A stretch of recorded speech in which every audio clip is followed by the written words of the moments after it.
बारिश की बूंदें शीशे पर थाप खा रही थीं, जब 12 साल की ज़ारा ने अपनी अम्मी को आखिरी बार देखा था। अम्मी की आंखों में आंसू थे और हाथों में एक पुरानी डायरी। ज़ारा बेटी, याद रखना, कभी किसी से झूठ मत बोलना, चाहे तुम्हारी जान ही क्यों ना चली जाए। सच्चाई का नूर कभी नहीं बुझता। लेकिन ज़ारा को क्या पता था कि ये आखिरी नसीहत थी। अगली सुबह अम्मी एक हादसे में चल बसी और ज़ारा एक मामूली अनाथालय में फेंक दी गई। लेकिन उस डायरी को उसने अपने सीने से लगा रखा था जैसे कोई ताबीज हो। 5 साल गुजर गए। ज़ारा अब 17 की थी और शहर के सबसे बड़े फैशन साम्राज्य अल्मास टेक्सटाइल्स के दर्जी खाने में कपड़े सिलती थी। उसकी मैडम शाजिया, एक ऐसी औरत जिसने अपनी कामयाबी के लिए ना जाने कितने लोगों को कुचल दिया था। शाजिया का असली चेहरा सिर्फ ज़ारा ने देखा था। कैसे वो डिजाइन चुराकर अपने नाम से रिलीज करती थी, कैसे वो मजदूरों के पैसे दबा लेती थी। एक दिन शाजिया ने ज़ारा को अपने केबिन में बुलाया। ज़ारा बेटा, कल इंटरनेशनल फैशन शो है।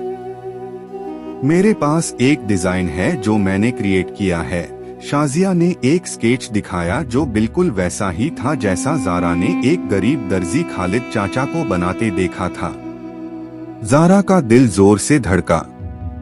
लेकिन मैडम, ये तो क्या? शाजिया की आंखें सूख गईं। कुछ नहीं मैडम, ज़ारा ने नजर झुका ली। लेकिन उसके दिल में तूफान उठ रहा था। अम्मी की आखिरी वसीयत गूंज रही थी, कभी झूठ मत बोलना। उस रात ज़ारा ने खालिद चाचा से मुलाकात की। वो एक पुराने कमरे में रहते थे जहां सिर्फ एक टूटी फूटी सिलाई मशीन थी।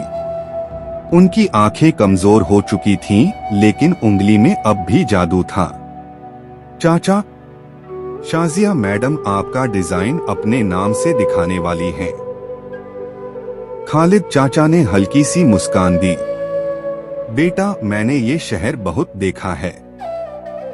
यहाँ सच्चाई बोलने वाला भूख से मर जाता है।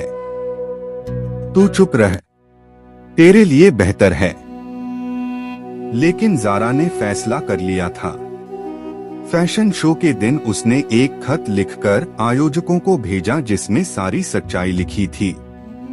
उसने सोचा था कि लोग इंसाफ करेंगे, कि लोग सच्चाई की तरफ आएंगे।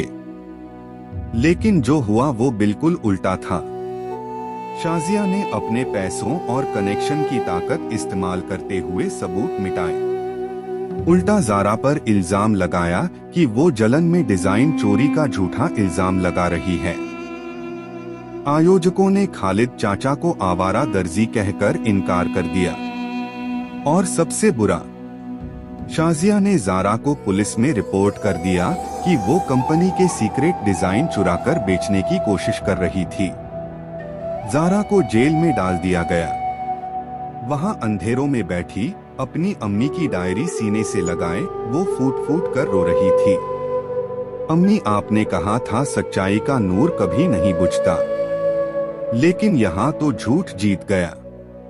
मैंने सच्चाई का साथ दिया और मेरा अंजाम देखो। सेल में उसकी साथ वाली कैदियां हंस रही थीं। पागल लड़की, यहाँ सब जानते हैं तेरे साथ गलत हुआ। लेकिन ये दुनिया सच्चाई को नहीं, ताकत को मानती है। तभी एक बुढ़िया कैदी उसके पास आई। उसका चेहरा झुर्रियों से भरा था, लेकिन आंखों में अजीब सा नूर। तू सच बोली थी ना? ज़ारा ने सिर हिलाया।